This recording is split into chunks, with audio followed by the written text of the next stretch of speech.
Hello everyone, my name is Jensen, and today I'll be presenting the literature critique of the article titled The Association of Gestational Weight Gain with Adverse Maternal and Infant Outcomes that was published by the Journal of American Medical Association through the Life Cycle Project Maternal Obesity and Childhood Outcomes Study Group.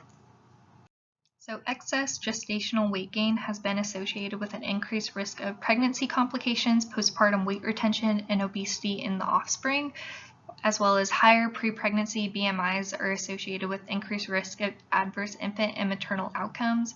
While obesity is a growing problem, in the current National Academy of Medicine guidelines do not report the separate grades of obesity, so the previously done studies have not established an up-to-date optimal gestational weight gain across the different BMIs. The study objectives include to examine for associations between the ranges of gestational weight gain with risk of adverse maternal and infant outcomes, and to estimate the optimal gestational weight gain ranges across pre-pregnancy body mass index categories.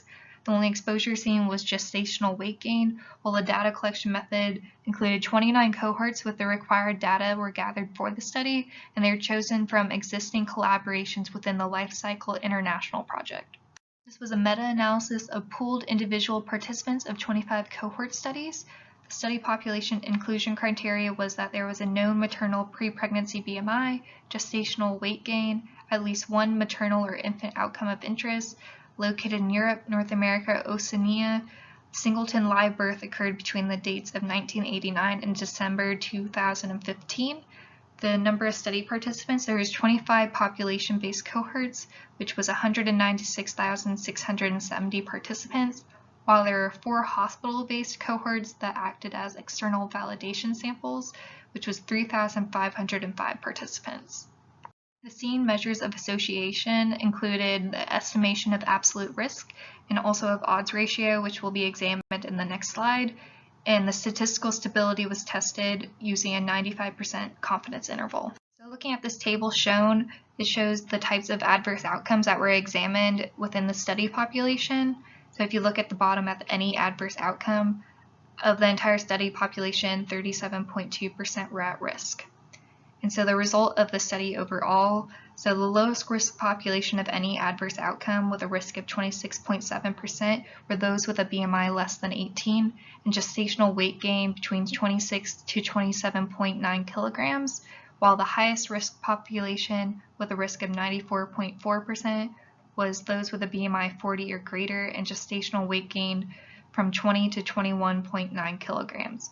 Examining the odds ratio of the study showed that the risk of any adverse outcome related to pre-pregnancy BMI grade had an odds ratio of 1.28, while the odds ratio related to gestational weight gain was 1.04. So this indicates that there was a stronger association between pre-pregnancy BMI grade and the risk of adverse events or outcomes. So looking at this table, if you look down at the number highlighted in blue, this is the risk of any adverse outcome occurring within the normal weight grade, which was 34.1%, which was the lowest seen on the table compared to the risk in grade 3 obesity, which was 61.1%. Another thing on the table to look at is how gestational weight gain plays a part, which is highlighted in pink. And this just shows that in the study, it was typically seen that those who were underweight or normal weight saw the largest increase in gestational weight gain. Potential for biases include pre-pregnancy weight was primarily self-reported, and there was a difference in discriminative performance in the validation sample compared to the main sample, which could have resulted in the main sample being overly fitted for the study, and they did not measure changes in association between adverse outcomes and gestational weight gain over time. A potential confounder was that cesarean delivery may be due to various other factors, and some limitations that were listed were that all outcomes were considered equal with no distinction in severity. Information of stillbirth was not available. There was a limited sample size for underweight and severely obese women, and there was 1% of women were included more than once for multiple singleton pregnancies.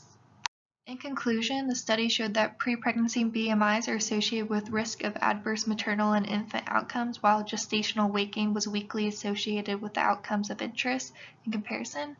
So the study was applicable to other populations since it was an internationally completed study, and it's especially applicable to countries with increasing rates of obesity. This is applicable to public health since pre-pregnancy BMI may be an important focus now for preconception counseling to limit or manage the risk of adverse outcomes. Thank you for listening. If you have any questions, please feel free to contact me.